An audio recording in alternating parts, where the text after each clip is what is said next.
ആകാശവാണി. നമസ്കാരം. വാർത്തകൾ വായിക്കുന്നത് ഉദയൻ കിളിയന്നൂർ.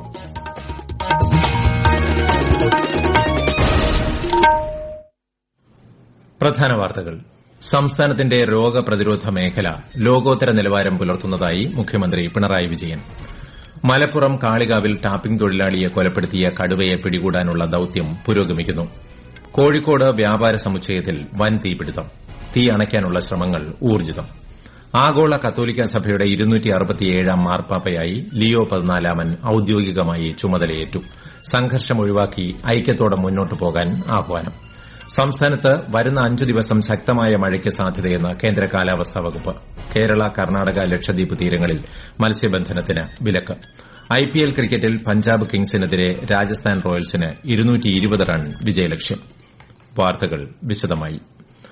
അതിർത്തി കടന്നുള്ള ഭീകരപ്രവർത്തനത്തിനെതിരെയുള്ള ഇന്ത്യയുടെ നിലപാടും ഓപ്പറേഷൻ സിന്ദൂറിന്റെ പശ്ചാത്തലവും വിശദീകരിക്കാൻ വിദേശ രാജ്യങ്ങൾ സന്ദർശിക്കുന്ന സംഘത്തിലെ അംഗങ്ങളുടെ പേരുവിവരങ്ങൾ കേന്ദ്ര സർക്കാർ പ്രഖ്യാപിച്ചു.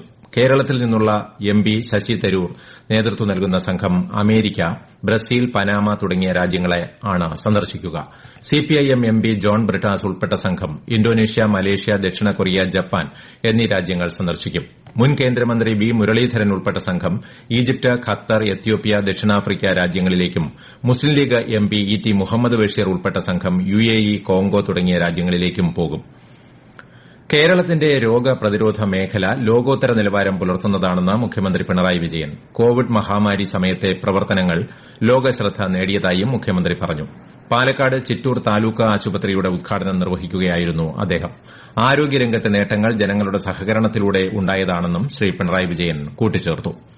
886 പ്രാഥമികാരോഗ്യ കേന്ദ്രങ്ങളെയാണ് കുടുംബാരോഗ്യ കേന്ദ്രങ്ങളായി നാം മാറ്റുന്നത്. 674 എണ്ണം പൂർത്തിയായി കഴിഞ്ഞു. 5000-ലധികം ജനകീയാരോഗ്യ കേന്ദ്രങ്ങൾ സജ്ജമാക്കാനായി. നമ്മുടെ ജില്ലാ ആശുപത്രികളിൽ സൂപ്പർ സ്പെഷ്യാലിറ്റി സൌകര്യങ്ങൾ ലഭ്യമാക്കിയിട്ടുണ്ട്. കാത്ത് ലാബും ഇന്റൻസീവ് കൊറോണറി കെയർ യൂണിറ്റും എല്ലാം ജില്ലാ ആശുപത്രികളിൽ സജ്ജമാക്കാനായി. താലൂക്ക് ആശുപത്രികളിലെ ഡയാലിസിസ് യൂണിറ്റുകൾ ലഭ്യമാക്കാൻ പലയിടത്തും കഴിഞ്ഞിട്ടുണ്ട്. 83 താലൂക്ക് ആശുപത്രികളിലെ ഡയാലിസിസ് കേന്ദ്രങ്ങൾ സജ്ജമാക്കിയിട്ടുണ്ട്.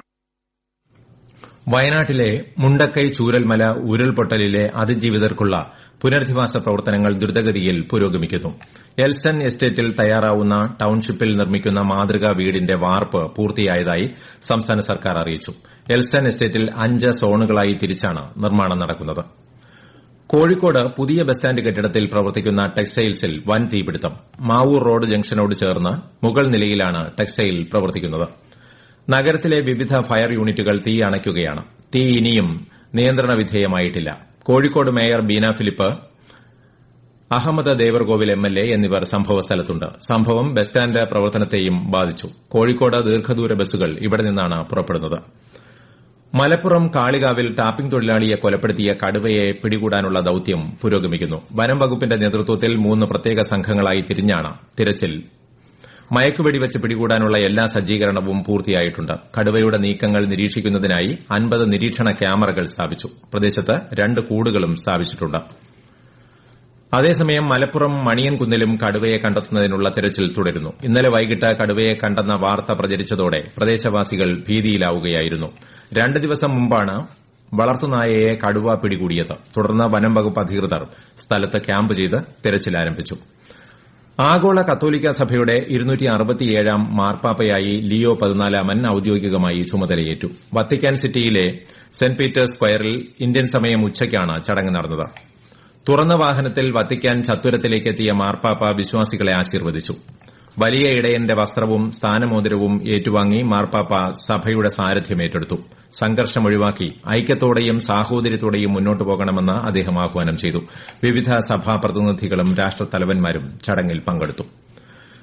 സാമൂഹിക രംഗത്തിന് VT ഭട്ടതിരിപ്പാട് നൽകിയ സംഭാവനകൾ വലുതെന്ന് മുഖ്യമന്ത്രി പിണറായി വിജയൻ. പാലക്കാട് യാക്കരയിൽ നിർമ്മിച്ച VT ഭട്ടതിരിപ്പാട് സാംസ്കാരിക സമുച്ചയം ഉദ്ഘാടനം ചെയ്യുകയായിരുന്നു അദ്ദേഹം. കലയും സാഹിത്യവും നിലനിൽക്കണമെങ്കിൽ ബൌദ്ധിക ജീവിത സാഹചര്യങ്ങളുടേതായ അടിത്തറ വേണമെന്ന് അടിയുറച്ച് വിശ്വസിച്ച വ്യക്തിയാണ് VT ഭട്ടതിരിപ്പാടെന്നും മുഖ്യമന്ത്രി പറഞ്ഞു. ഈ വാർത്തകൾ ആകാശവാണിയിൽ നിന്ന്.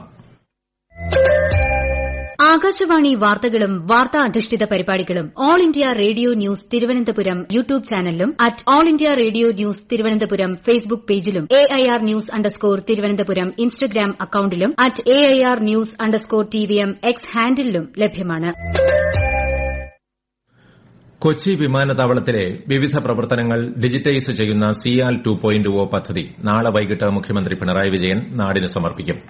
200 കോടി രൂപ ചെലവിൽ സൈബർ ഡിഫൻസ് ഓപ്പറേഷൻ സെന്റർ, പരിശോധനയ്ക്കായുള്ള സ്കാനറുകൾ, AI അധിഷ്ഠിത നിരീക്ഷണ സംവിധാനങ്ങൾ, നിലവിലുള്ള സംവിധാനങ്ങൾ മെച്ചപ്പെടുത്തൽ എന്നിവയാണ് നടപ്പാക്കുന്നത്.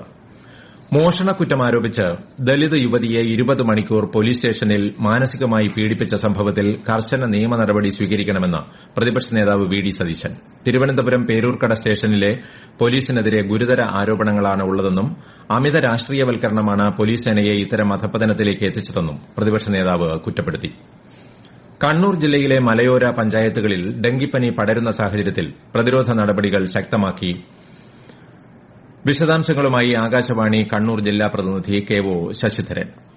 ആറളം, അയ്യങ്കുന്ന്, മുഴക്കുന്ന് പഞ്ചായത്തുകളിൽ നിരവധി പേർക്കാണ് ഡെങ്കിപ്പനി ബാധിച്ചിട്ടുള്ളത്. രോഗവ്യാപനത്തിന്റെ പശ്ചാത്തലത്തിൽ അയ്യങ്കുന്ന് പഞ്ചായത്തിലെ ഇടപ്പുഴ, കിഴിങ്ങാനം, പാറയ്ക്കാപ്പാറ എന്നിവിടങ്ങളിൽ ഫോഗിംഗ് നടത്തി. ഗ്രാമപഞ്ചായത്തിന്റെയും അങ്ങാടിക്കടവ് ആരോഗ്യ കേന്ദ്രത്തിന്റെയും പകർച്ചവ്യാധി നിയന്ത്രണ പരിപാടികൾക്കും തുടക്കം കുറിച്ചിട്ടുണ്ട്. ഇന്ന് വീടുകളിൽ ശുചീകരണ പരിപാടി നടത്തി. പകർച്ചവ്യാധി ഉണ്ടാക്കും വിധം മാലിന്യവും പാഴ്വസ്തുക്കളും വീട്ടിലും പരിസരത്തും കണ്ടെത്തിയാൽ പൊതുജനാരോഗ്യ നിയമം അനുസരിച്ച് ശിക്ഷാ നടപടികൾ സ്വീകരിക്കുമെന്ന് മെഡിക്കൽ ഓഫീസർ അറിയിച്ചു. മുഴക്കുന്ന് പഞ്ചായത്തിലെ 4, 6, 9 വാർഡുകളിലാണ് ഡെങ്കിപ്പനി പടർന്നു. സംസ്ഥാനത്ത് വരുന്ന 5 ദിവസം ശക്തമായ മഴയ്ക്ക് സാധ്യതയെന്ന് കേന്ദ്ര കാലാവസ്ഥാ വകുപ്പ്. മലപ്പുറം, കോഴിക്കോട്, വയനാട്, കണ്ണൂർ, കാസർഗോഡ് ജില്ലകളിൽ ഇന്ന് മഞ്ഞ ജാഗ്രതയാണ്. ഉരുൾപൊട്ടൽ സാധ്യതയുള്ള പ്രദേശങ്ങളിൽ താമസിക്കുന്നവർ അധികൃതരുടെ നിർദ്ദേശാനുസരണം സുരക്ഷിതമായ സ്ഥലങ്ങളിലേക്ക് മാറി താമസിക്കണമെന്ന് സംസ്ഥാന ദുരന്ത നിവാരണ അതോറിറ്റി അറിയിച്ചു. അതേസമയം കേരള, കർണാടക, ലക്ഷദ്വീപ് തീരങ്ങളിൽ ചൊവ്വാഴ്ച വരെ മത്സ്യബന്ധനത്തിന് വിലക്കുണ്ട്. കർണാടക തീരത്തോട് ചേർന്നുള്ള മധ്യകിഴക്കൻ അറബിക്കടലിൽ ഈ മാസം 21 ചക്രവാത ചുഴി രൂപപ്പെടാൻ സാധ്യതയുള്ളതായി ലക്ഷദ്വീപ് ദുരന്ത നിവാരണ അതോറിറ്റി. ഇതിന്റെ ഫലമായി 22 ന്യൂനമർദ്ദം രൂപപ്പെടാനും സാധ്യതയുണ്ട്. മറ്റന്നാൾ വരെ മത്സ്യത്തൊഴിലാളികൾ ലക്ഷദ്വീപ് പ്രദേശങ്ങളിൽ കടലിൽ പോകരുതെന്ന് കാലാവസ്ഥാ വകുപ്പ് മുന്നറിയിപ്പ് നൽകിയിട്ടുണ്ട്. ഇത്തവണത്തെ വേനൽ അവധിക്കാലം ആലപ്പുഴയിലെ ടൂറിസം മേഖലയ്ക്ക് വലിയ നേട്ടമാണ് സമ്മാനിച്ചത്. സ്വകാര്യ ടൂറിസം മേഖലയ്ക്ക് മാത്രമല്ല, ജലഗതാഗത വകുപ്പിനും സാമ്പത്തിക നേട്ടമുണ്ടാക്കി.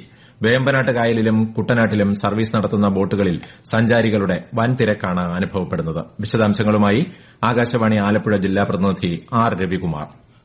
ഇക്കൊല്ലത്തെ അവധിക്കാലം സ്വകാര്യ ടൂറിസം മേഖലയ്ക്ക് മാത്രമല്ല, ജലഗതാഗത വകുപ്പിനും വലിയ നേട്ടമാണ് ഉണ്ടാക്കിയിട്ടുള്ളത്. വേമ്പനാട്ട് കായലിലും കുട്ടനാട്ടിലും സർവീസ് നടത്തുന്ന ബോട്ടുകളിൽ സഞ്ചാരികളുടെ വൻ തിരക്കാണ്. പഞ്ചനക്ഷത്ര റിസോർട്ടുകളിൽ മാത്രമല്ല, ഹോം സ്റ്റേകളിലും ചെറിയ ലോഡ്ജുകളിലും സഞ്ചാരികളുടെ വലിയ തിരക്കാണ് അനുഭവപ്പെടുന്നത്. ആലപ്പുഴ, മാരാരിക്കുളം, അന്ധകാരനഴി തുടങ്ങിയ ബീച്ചുകൾ അവധി ദിവസങ്ങളിൽ ജനസമുദ്രമായി മാറുന്നു. തമിഴ്നാട്, കർണാടക എന്നീ സംസ്ഥാനങ്ങളിൽ നിന്ന് വലിയ ബസ്സുകളിലാണ് സഞ്ചാരികൾ എത്തുന്നത്. മലബാറുകാരുടെയും ഇഷ്ട ലൊക്കേഷനായി ആലപ്പുഴ മാറി.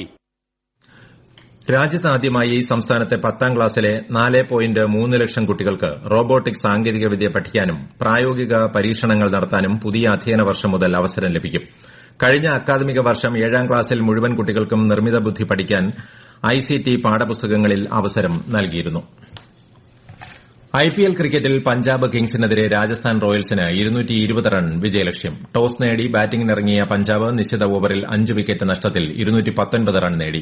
മറുപടി ബാറ്റിംഗിനിറങ്ങിയ രാജസ്ഥാൻ ഒടുവിൽ റിപ്പോർട്ട് കിട്ടുമ്പോൾ 13.4 ഓവറിൽ 4 വിക്കറ്റ് നഷ്ടത്തിൽ 145 റൺ നേടിയിട്ടുണ്ട്.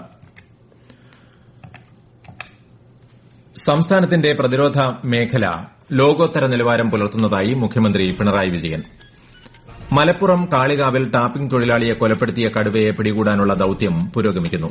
കോഴിക്കോട് വ്യാപാര സമുച്ചയത്തിൽ വൻ തീപിടുത്തം, തീയണയ്ക്കാനുള്ള ശ്രമങ്ങൾ ഊർജ്ജിതം.